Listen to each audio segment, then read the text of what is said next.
Assalamualaikum warahmatullahi wabarakatuh.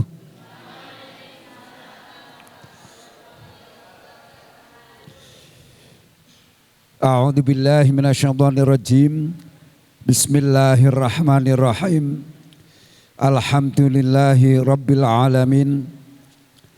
Alladzi arsala rasulahu bil huda wa dinil haqq liyudhhirahu 'ala dini kullihi wa kafa billahi syahida. Asyhadu an la ilaha illallah wahdahu la syarikalah wa asyhadu anna Muhammadan abduhu wa rasuluhu la nabiyya ba'dah arsalahu basyira wa nadhira. Allahumma shalli ala sayyidina Muhammad wa ala alihi wa ashabihi wa ila man ittaba'al huda. Amma ba'd.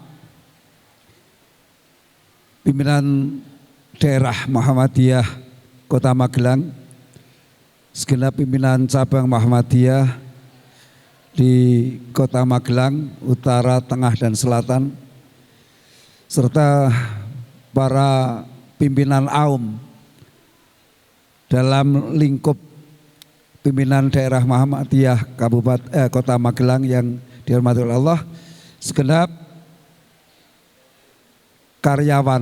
karyawati AUM Muhammadiyah Kota Magelang yang saya muliakan. Mari kita senantiasa bersyukur kehadirat Allah Subhanahu wa taala atas nikmat rahmat yang diberikan kepada kita, yang dengan nikmat Allah tersebut kita dapat melaksanakan dan melanjutkan tugas-tugas kita pada etapa kedua ini dengan sempurna, meliputi tugas kita terhadap Allah Subhanahu wa taala, tugas kita terhadap Rasulullah sallallahu alaihi wasallam, tugas kita terhadap orang tua, diri kita, dan juga agama, masyarakat, bangsa, dan negara. Semuanya dapat kita selesaikan dengan baik insya Allah. Oleh karena itu kita wajib bersyukur kehadiran Allah Subhanahu wa taala atas nikmat yang besar itu. Akan tetapi sering nikmat-nikmat yang begitu saja mengalir kepada kita sering tidak kita syukuri. Padahal itu kebutuhan yang sangat mutlak bagi seorang manusia yang ada di permukaan bumi ini. Kita hanya bersyukur kepada nikmat-nikmat yang kita nanti kita minta, seperti uang, rezeki. Nggih, Bu, sing paling susah nek ora ndek duit.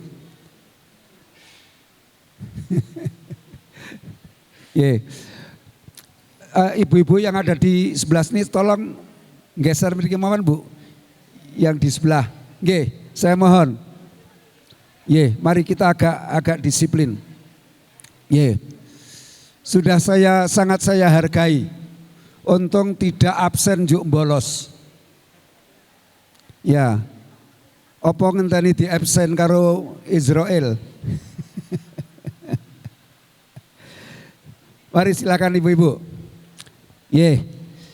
Pada kesempatan ini Ustadz Soleh akan membahas tentang bagaimana mendidik.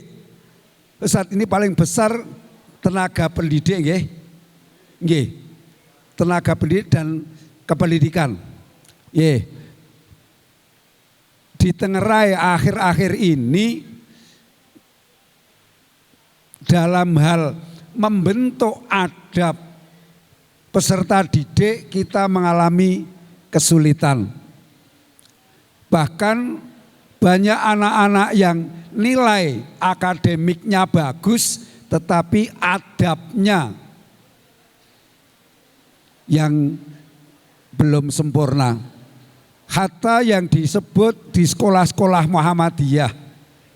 Oleh karena itu, insya Allah Ustadz Soleh pada kesempatan ini akan membahas itu, yang saya ambil dari kitab Ta'lim Muta'alim, syarah tentu saja, syarah Ta'lim Muta'alim yang insya Allah nanti ada kita lengkapi sampai pada akhirnya. Jamaah rahimakumullah, namun sebelum itu perlu saya sampaikan, kami mohon ke depan untuk acara sebesar ini berkenan dengan ikhlas nggih. Rawuh di sini ikhlas nggih. Sing mau kepeksa, sing mau ora patekno ikhlas, saya mohon nek wis tekan kene harus ikhlas nggih. Wong arek njlingker ya ora penak. Mari kita mulai. Pertama kepada protokol. Protokol ini dimohon untuk menarasikan acara ini. Lain waktu nggih. Wah, kan supe dereng dibuka toh. Kemudian yang kedua menyebutkan mata acara. Ya ora usah sowang-sowang barang ndak malah ora mudeng. Cukup dengan bahasa Indonesia. Kemudian yang namanya acara itu pasti dimulai dengan pembukaan berdasarkan hadis Rasul. Kullu amrin dzibalin la yubda'u bi bismillah wa huwa aqta. Setiap perbuatan yang tidak dimulai dengan bismillah wa huwa aqta itu terputus. Para ulama kemudian menafsiri aqta di situ pahalanya dikurangi. Oleh karena itu di Muhammadiyah diajarkan bahwa setiap acara harus dibuka dengan bismillah. Di saudara-saudara NU tidak sekedar bismillah tetapi Al-Fatihah, itu bedane itu. Cuma di kita ming pendek bismillah malah kadang-kadang njur lali. Wa akhiri da'wahum alhamdulillah. Maka nanti penutupan yang terakhir itu dengan alhamdulillah setelah dibacakan bersama doa kafaratul majlis. Perlu saya sampaikan, kafaratul majlis adalah pengganti. Kafarat itu namanya pengganti. Majelis adalah pertemuan. Nek wonge itu majalis lanang, majalisah wedok. Pertemuannya itu majelis. Maka doa itu disebut kafaratul majlis sebagai pengganti dosa-dosa adami, sebagai tebusan dosa-dosa adami yang terjadi pada saat pertemuan.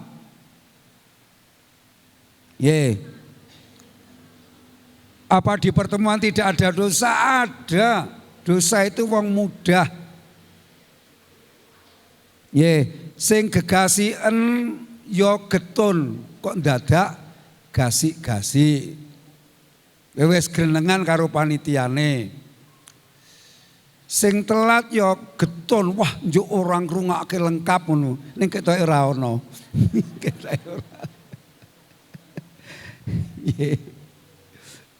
Oleh karena itu Bapak Ibu rahimakumullah, itu menjadi tradisi nggih. Jadi setiap acara ya harus seperti itu. Bahkan kalau itu institusi, saya mohon seperti ini. 1, pembukaan. 2, pembinaan. Pembinaan ini pasti dari unsur ketua, pimpinan, atau yang ditugasi oleh pimpinan. Kemudian yang ketiga, musyawarah. Kemudian yang keempat, lain-lain, penutup. Seperti itu. Saya mohon Bapak Ibu sekalian jika melakukan rapat seperti itu. musyawarah ini harus dipimpin. Biasanya musyawarah sering diserahkan kepada peserta rapat, ora dadi.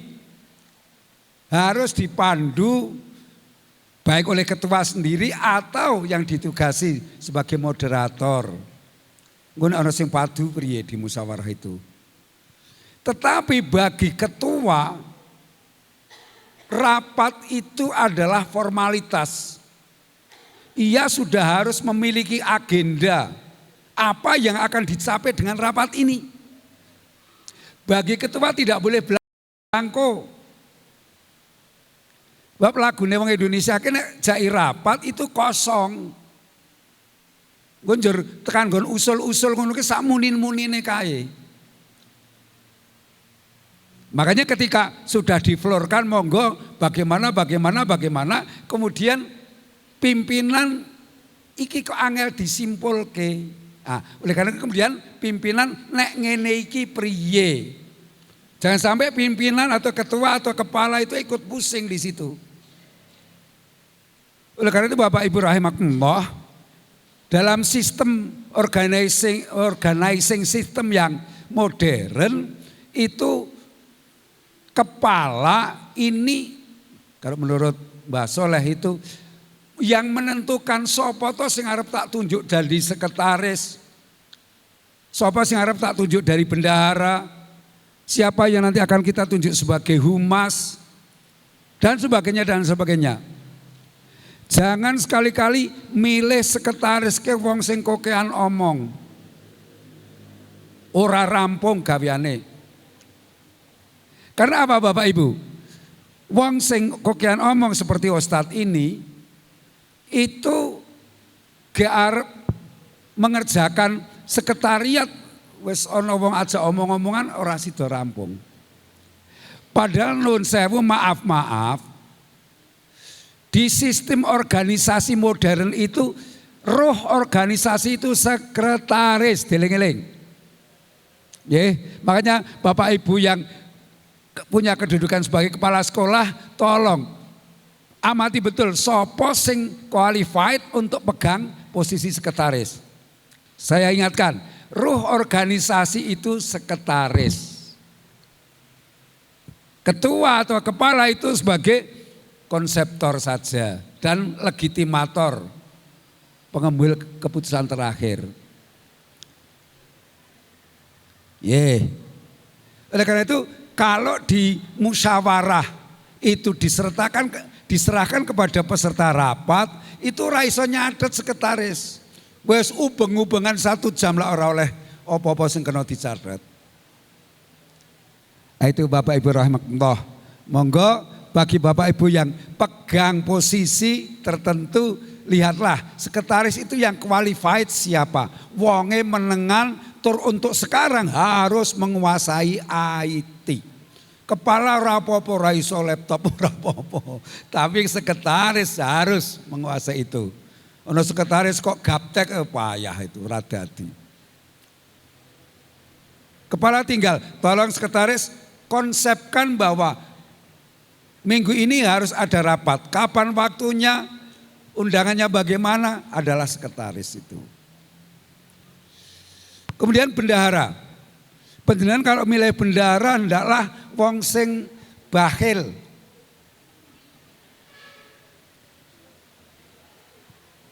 Ojo wong sing bloboh bangkrut nggo. Sudah seperti itu. Wong iki kok sok undil, ini bendahara. Nek bendahara diamanahkan kepada orang yang dermawan, engko nak gerek catetane, duite ana pira, nek catetane niki, duite disilih kepalane ayo payah tenan. Kepalane wis nilai sapa sing arep wani nagih jajal. Ini harus kita perhatikan. Bendahara pilihlah orang sing medit undil kae. Selamat duite. Catatane iki, duite iki. Seperti itu. Pilih ke wong blobo ya silih kabeh. Tertib nak catatane ini. Duite nono. Ini harus kita perhitungkan. Ono anggota kok senengane njalukan, itu pendanaan. Apa-apa njaluk. Itu nek kon golek dana pinter itu. Itulah Bapak sekalian. Dan sekali lagi paling mendasar, jangan sekali-kali kepala atau ketua menjadi bagian dari masalah. Maaf, anak buah itu bisa dibentuk. Kalau pengalaman Ustadz Soleh, sebusuk apapun anak buah, asal top leadernya, stakeholdernya itu bagus, ini bisa dibentuk.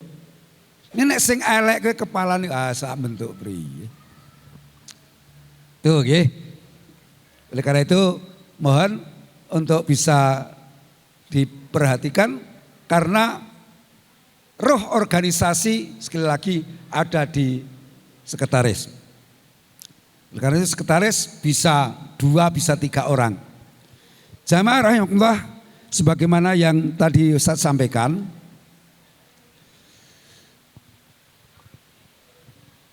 Bapak Ibu sekalian, akhir ini memang kita sangat resah oleh kenyataan di sosial kita bagaimana orang menjadi sangat beringas. Menjadi apa ini ya? Pembunuhan di mana-mana. Kadang-kadang satu keluarga dan sebagainya. Bahkan tegel-tegele dimutilasi barangnya piye ngono lho. Kayak mateni wae wis sakan kok tegel-tegel dimutilasi dan sebagainya. Ini mestinya kemudian kita hitung sebetulnya aspek pertama itu adalah ketika hukum Allah itu tidak jalan. Bapak Ibu rahimakumullah, di negara di mana menerapkan hukum Al-Quran maka pembunuhan itu tidak ada. Karena di sana ada hukum kisos.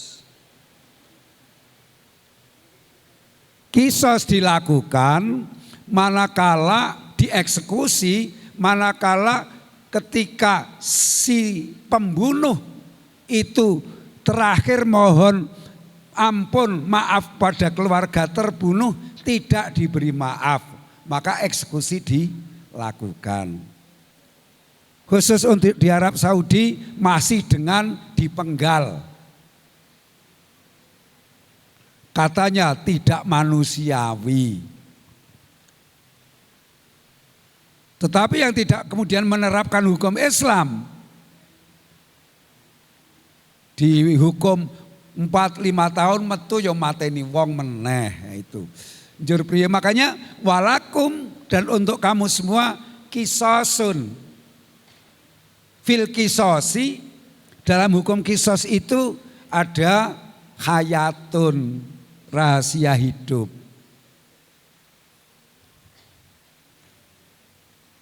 Al-angfu bil angfi wal ainu bil aini wasinnu bisinni.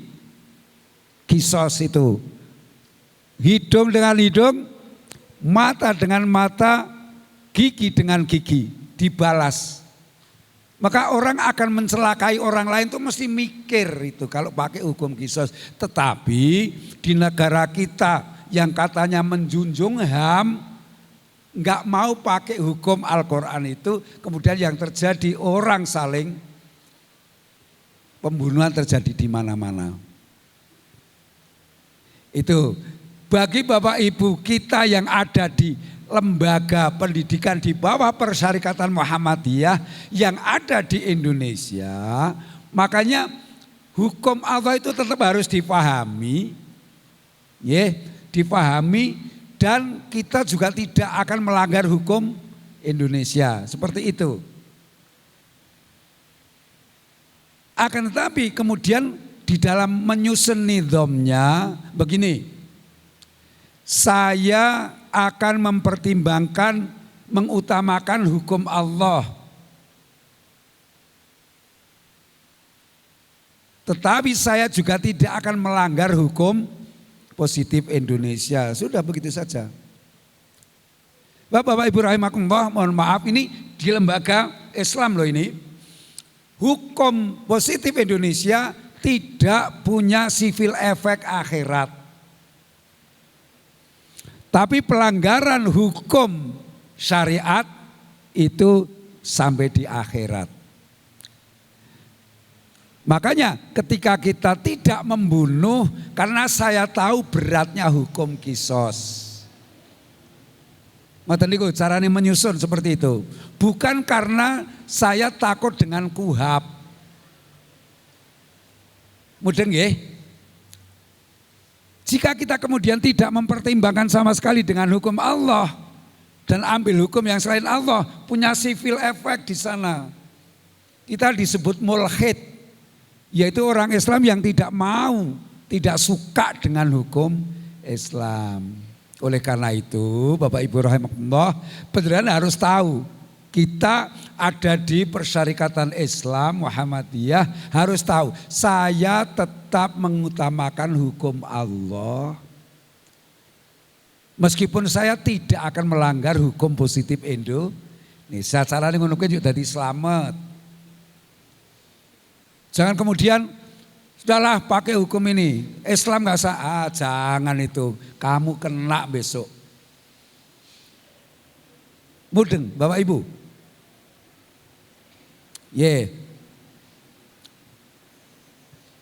Membagi waris. Membagi waris, taatilah dulu hukum Islam. Hukum waris di dalam Islam namanya apa Pak, Bu? Hukum waris di dalam Islam ilmu apa namanya? Faraid.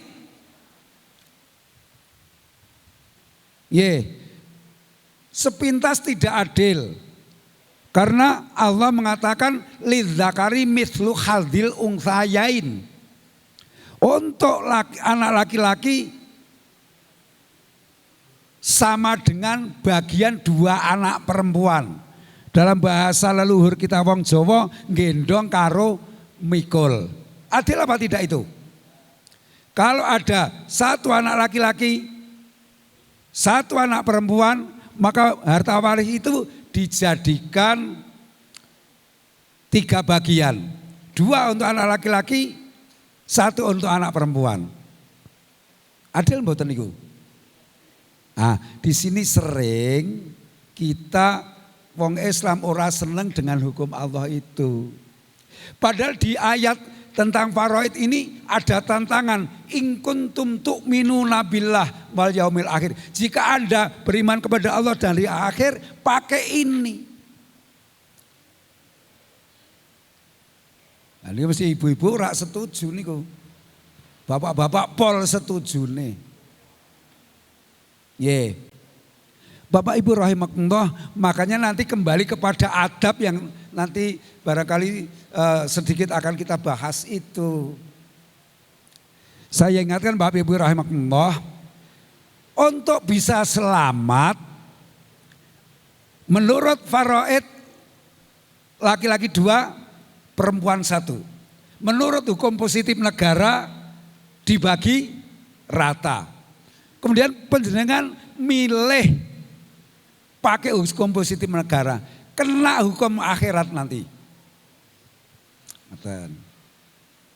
Paling delalah niku sing adine kula wedok niku ekonomine lemah. Kula sing anak lanang ekonomine rusak. Taati dulu hukum faraid itu 2:1. Nek ora tegel njuk sebagian disedekahkan kepada adik perempuan. Ngono wae kok ora iso. Bisa dipahami nggih Bapak Ibu?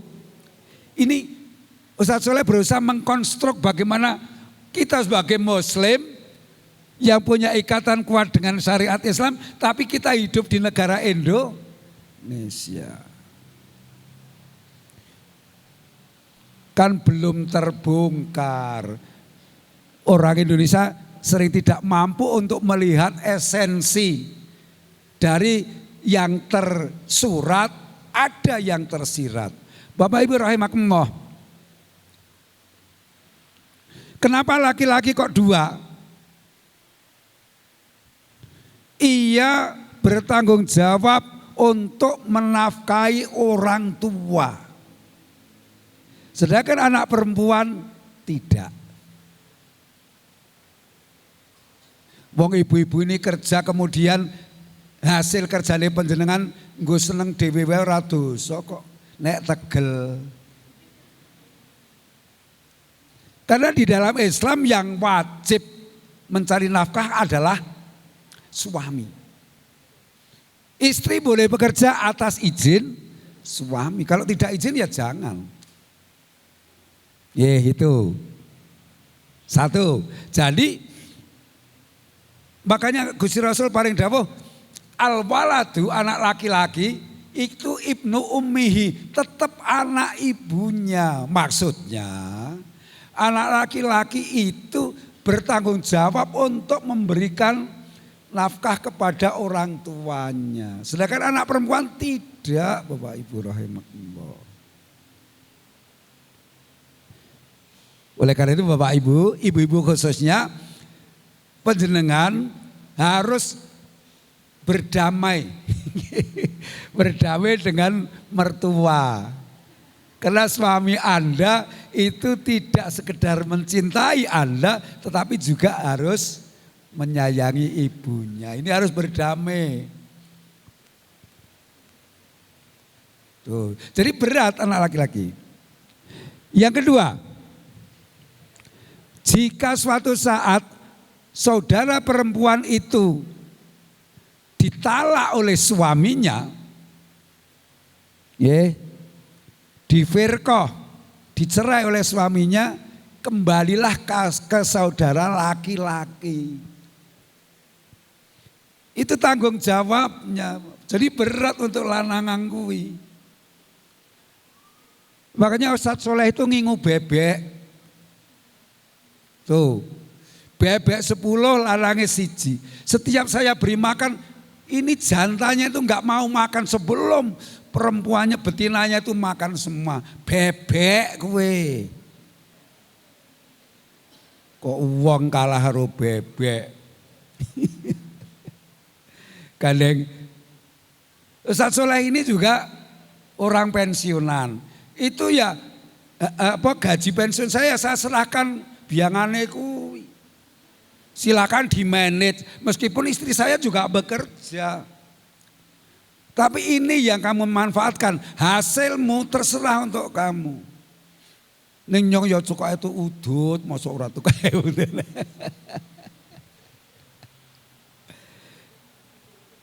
Ya, Ustaz Soleh seperti itu. Kebutuhan rumah tangga kita, biangane itu ya, nek saya sok muni biangane itu. Cara kuno wae. Terserah kamu, aku punya hasil sudah aku serahkan kamu. Nek kurang yo golek dhewe, nek torah tak orang jaluk, sudah seperti itu. Mengapa demikian? Saya kalau tidak seperti itu, Ustaz Soleh nggak bisa ngaji. Coba misalnya saya mau berangkat ngaji, kemudian anaknya rak njaluk semesteran, ayo ngaji yo ngalor ngidul, ora tegas kok yo ngene iki. Makanya Bapak Ibu kalau ada khotib kok ora ngidul materi ini ra jelas mesti gak mumet kae. Wis jajal. Ana khotib arek mangkat khotbah kok domyang bojone kon muni priye le khotbah jajal. Kayak rupa wae ora jelas to. Itu nggih. Maka mari kita manage di rumah kita masing-masing.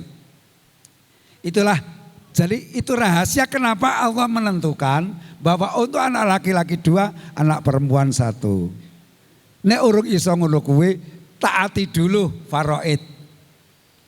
Nek wis didum secara faraid kok nyawang adi wedok utawa nyawang Mbak Ayu kok ora tegel.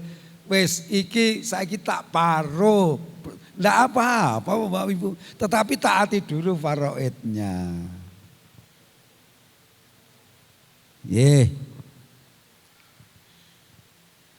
Sekarang banyak orang berumah tangga juga tidur sendiri-sendiri. Wah, wis ora dadi kowe. Itu juga menyalahi syariat ini. Saya mohon Bapak Ibu ketika panjenengan berangkat tidur ya satu kamar, satu tempat tidur, bahkan untuk satu selimut.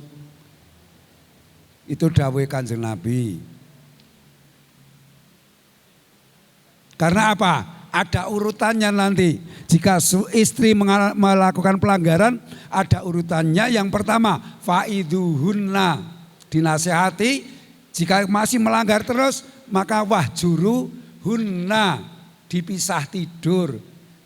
Saya ini biasa pisah tidur yuk priye. Sekarang kamu tidak boleh tidur dengan saya, biasa.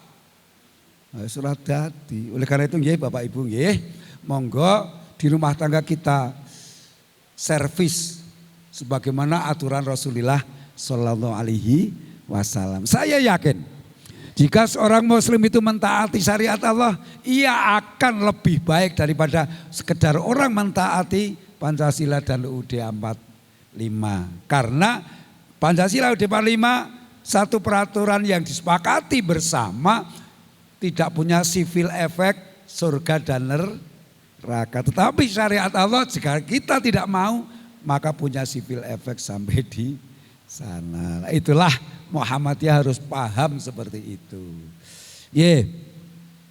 Jamaah rahimakumullah.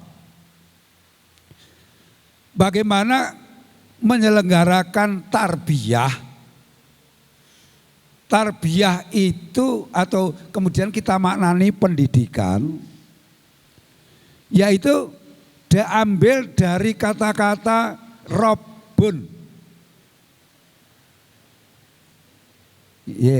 Rabbun itu artinya asma Allah yang memelihara.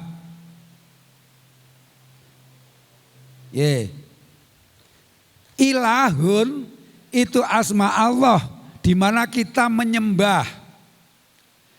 Sedangkan Rabbun itu asma Allah di mana Allah feedback kepada kita, kepada makhluk. Maka ada istilah tauhid uluhiyah dan tauhid rububiyah. Uluhiyah itu iyyaka na'budu. Rububiyah itu wa iyyaka nasta'in. Pemeliharaan Allah terhadap semesta dan isinya ini yang kemudian diambil oleh para ulama untuk pendidikan itu disebut tarbiyah itu. Jadi mulai dari titik itu. Selama ini jika kita tidak kemudian berangkat dari titik itu, kita akan jatuh kepada mengajar, mu'alim. Mengajar adalah orang yang mengambil ilmu dari sumbernya, kemudian mentransfer kepada peserta didiknya atau muridnya. Mengajar. Sedangkan mendidik adalah mengambil dari sumbernya, masuk menjadi bagian dari paradigmanya sendiri dulu, baru disampaikan kepada peserta didiknya. Ini beda nih. Karena itu nanti akan beda. Nek mengajar itu bagaimana anak-anak itu punya nilai baik, sudah selesai. Soal attitude, soal akhlak, soal budi pekerti, soal karakter sudah tidak dipikirkan lagi. Bahkan kadang-kadang mengajar itu mentransfernya juga sederhana sekali. Yaitu parah itu. Siswa cukup diberikan apa kae? Lembar apa? LKS. Aku wis gurune ora mulang, bocah yo iso pinter, tetep paling pinter. Langsung ini mengajar saja tidak ketemu.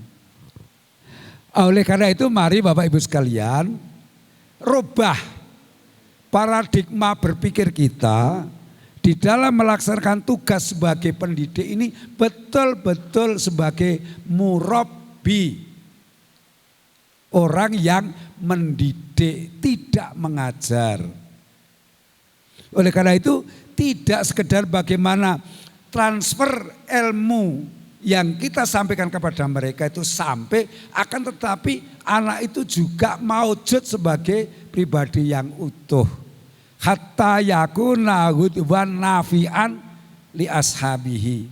Sampai maujud seorang angkatan muda yang nafi, yang penuh dengan manfaat. Itu standarnya seperti itu.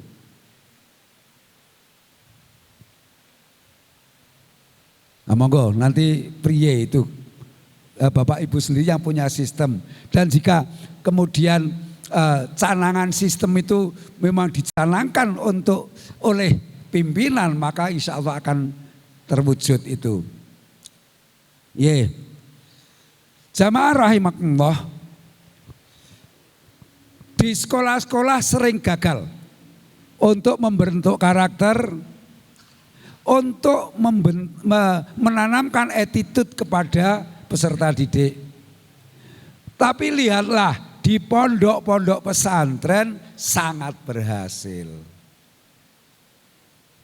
Ya ada, khususnya Magelang itu kasus-kasus kiai yang super geseh itu ya ono itu. Tapi kasuistik. Kalau tidak percaya silakan panjenengan hadir di pondok pesantren saudara kita NU. Bagaimana nanti santri itu akan salaman kabeh karo dhewe tamu itu. Nah, di sekolahan tidak itu. Nah, itu Bapak Ibu rahimakumullah. Oleh karena itu pada kesempatan ini nanti kalau Bapak Ibu mau memperdalam, kitabnya adalah Ta'limut Ta'lim Syarah halaman 17.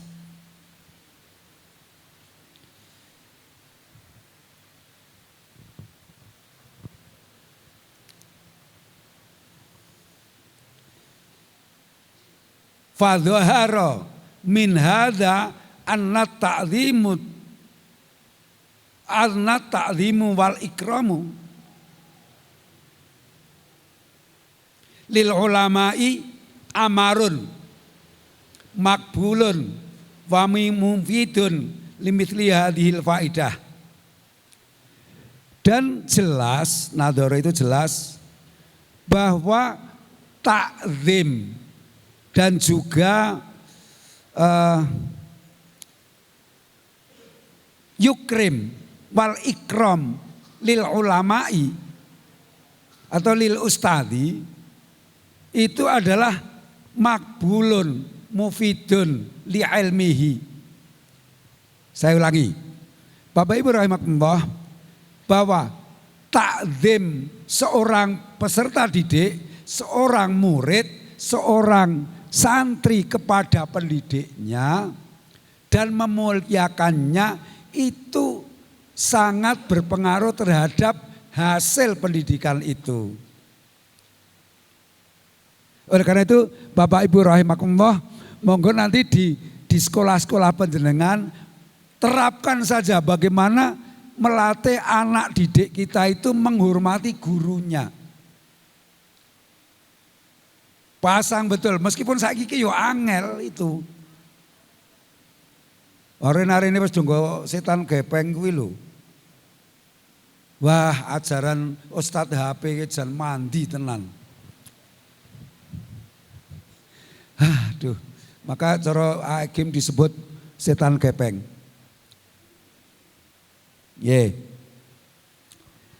Bapak Ibu rahimakumullah, oleh karena itu wa min tauqiril muallimi, di kitab ini Allah yamshi amamahu, coba terapkanlah sebagai tanda-tanda anak didik itu menghormati kepada gurunya, muallimnya, maka ia la yamshi amamahu, tidak berjalan liwat ngarepe.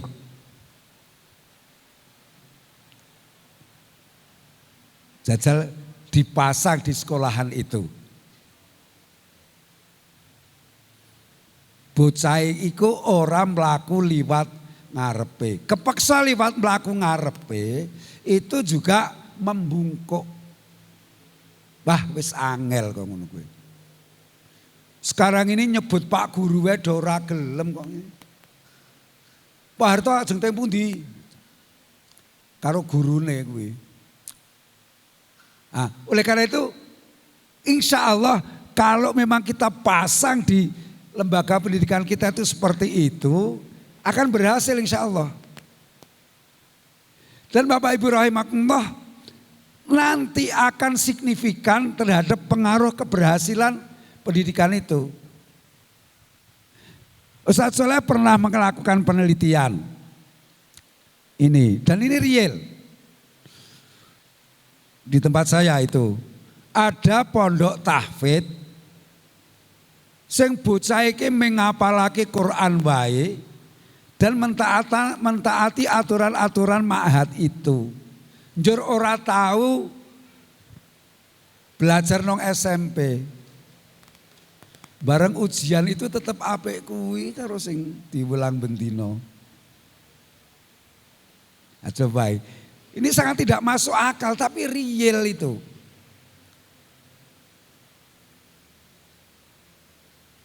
Padahal sekarang untuk masuk ke perguruan tinggi Ustaz Dede ini apa 5 juz. Nah itu. Wallahu alam itu. Barangkali ujian itu apik kuwi karo sing yang reguler. Ini real Bapak Ibu rahimakumullah. Dia enggak pernah masuk sekolah. Tapi ketika ikut ujian nilainya lebih baik daripada yang reguler. Akhlaknya juga lebih baik. Silakan panjenengan nanti dibuktikan. Yang kedua, la yajlisu makanahu. Tidak duduk di tempat di mana guru itu duduk. Monggo. Mungkin ketika Pak Guru Bu Guru ada di kursi itu ya tidak duduk di situ. Tapi ketika kita tidak ada kadang-kadang ada yang coba itu dipasang, disampaikan kepada siswa itu. Yang ketiga, la yabda'ul kalam indahu. Tidak memulai kata bicara sebelum gurunya berbicara. Oleh karena itu Bapak Ibu, ketika benar masuk kelas kemudian ramai mereka bicara masing-masing, ini sesuatu yang harus saya rubah. Seperti itu. Ini di kitab Ta'limut Ta'lim. Kemudian yang keempat,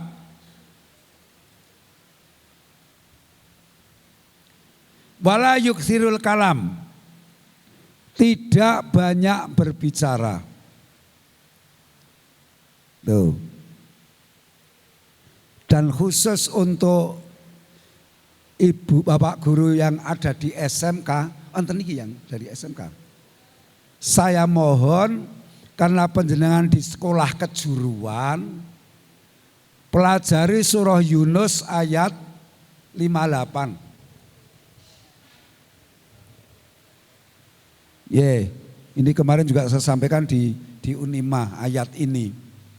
Qul bifadlillahi wa rahmatihi fabidzalika falyafrahu. Katakanlah Muhammad bifadlillahi, dengan fadl Allah, wa rahmatihi dan kasih sayang Allah, fabidzalika falyafrahu, manusia hendaklah berbahagia. Ayat ini seperti biasa. Tetapi kita perdalam melalui tafsir, kitab-kitab tafsir, bahwa setiap manusia itu oleh Allah diberikan bakat masing-masing. Yang bakat itu nanti akan menuntun yang bersangkutan untuk memiliki life skill. Khusus untuk SMK tentu saja, namanya saja sekolah kejuruan. Ketika menerima siswa tolong perhatikan ia ingin ambil jurusan apa, betul-betul anak itu yang diberikan waktu untuk memilih. Jangan dipaksa. Sesuai dengan hati nuraninya. Ini pengalaman Ustadz Soleh.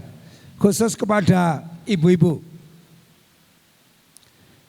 Ketika putrane panjenengan itu ditukokke mainan kok sok dirusak, jangan dimarahi. Ia sedang menunjukkan calon fadolnya itu.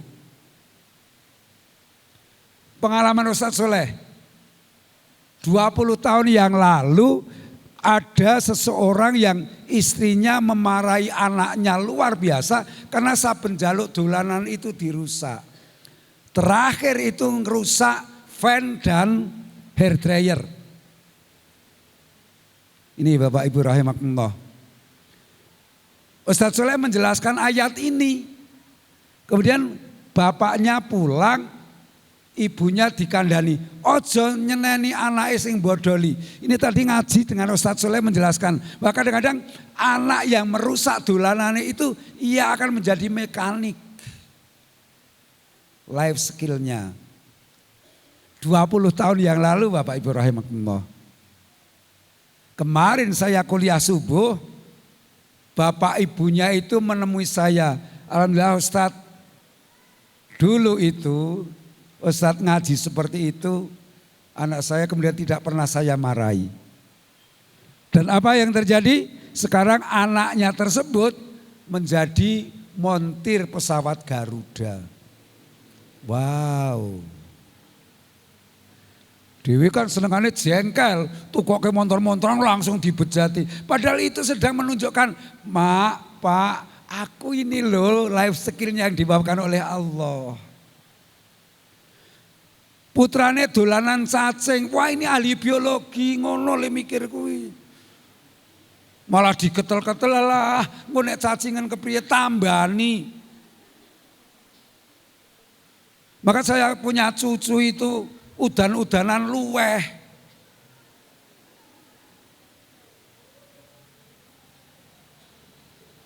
Ben kenal karo udan loh.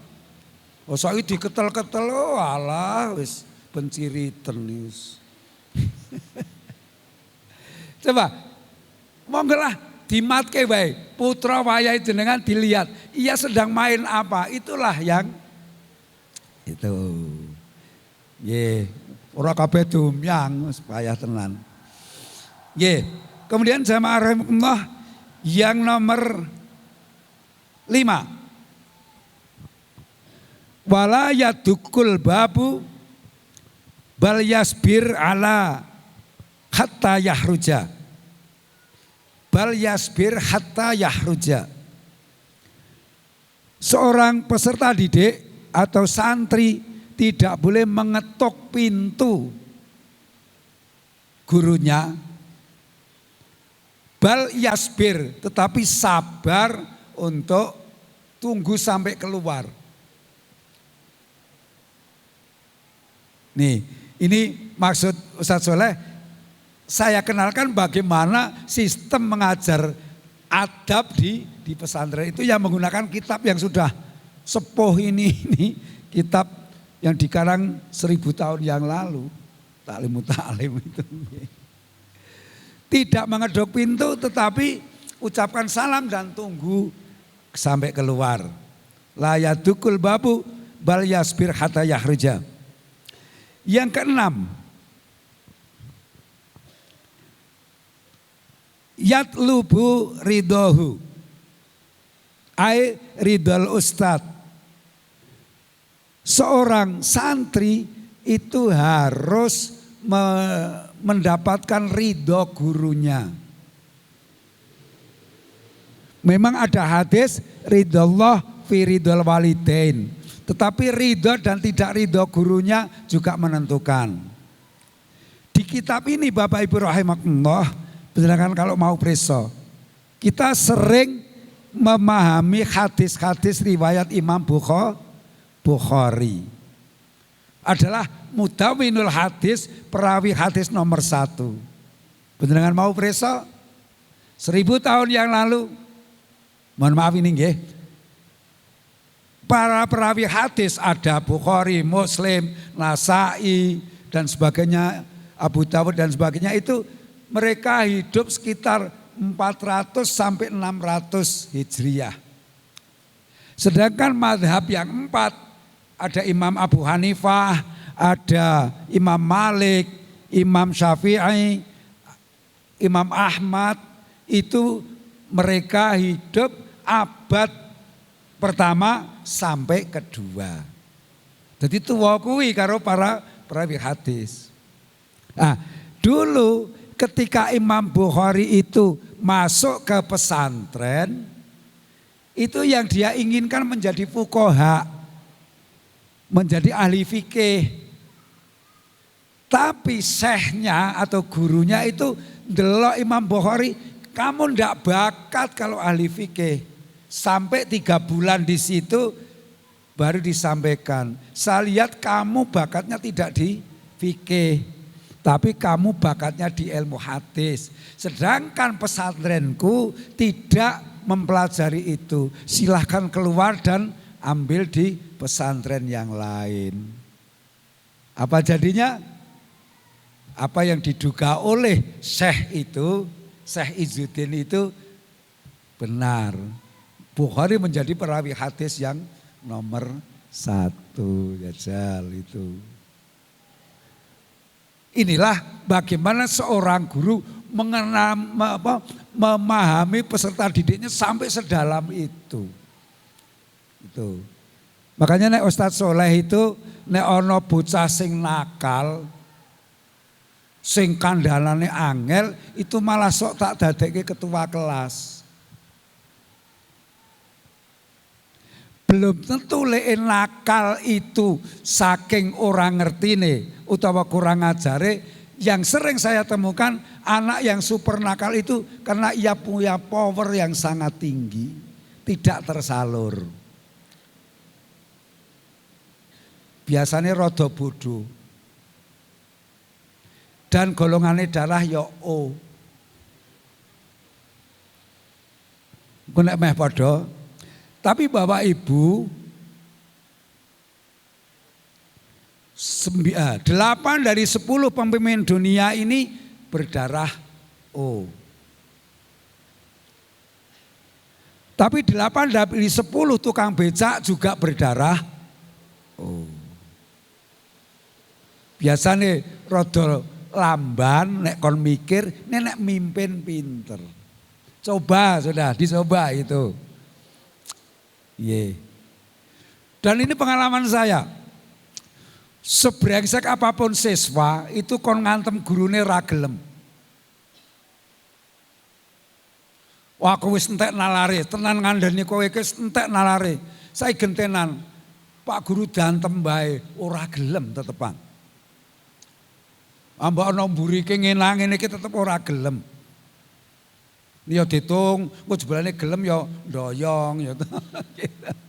Tapi saya pengalaman tidak mau. Sampai akhirnya apa? Saya mbondot tangan ke belakang, njur tak kon ngantemi tangan ini sambil nangis itu. Berhenti nakalnya. Maka tindakan untuk mengexit seorang siswa kene iso ojo. Ojo. Ojo elek panjen lelekke kon ngapikake kok ngono wae. Ning dong-dong ya ora sabar kae gitu. Itu. Makanya silahkan dicoba Bapak Ibu. Sak kelas lah wedi karo kowe dadekke ketua kelas malah sok dadi selesai. Tanggung jawab betul itu biasanya. Ning rada bodoh. Bodoh itu kan aslinya ndak ada. Cuma lamban dalam menerima informasi itu. Jadi kita jas sebagai bodoh. Nenek mimpin nanti pinter sudah. Biasanya tanggung jawab maksudnya. Kemudian yang ke-8.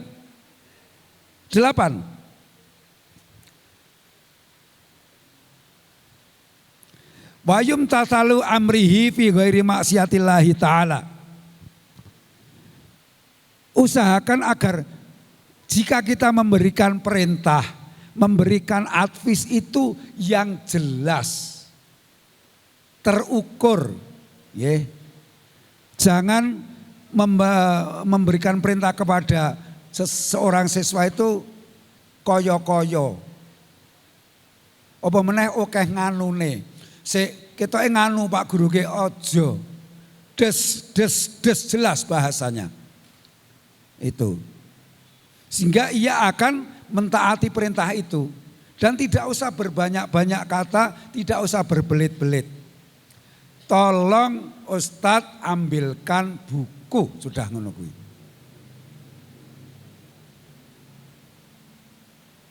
Ini kewibawaan kita akan ada. Jangan bapak-bapak kongkon tuku udut, jangan. Dulu tahun 80-an parah Bapak Ibu, sekarang wis api-api tenan.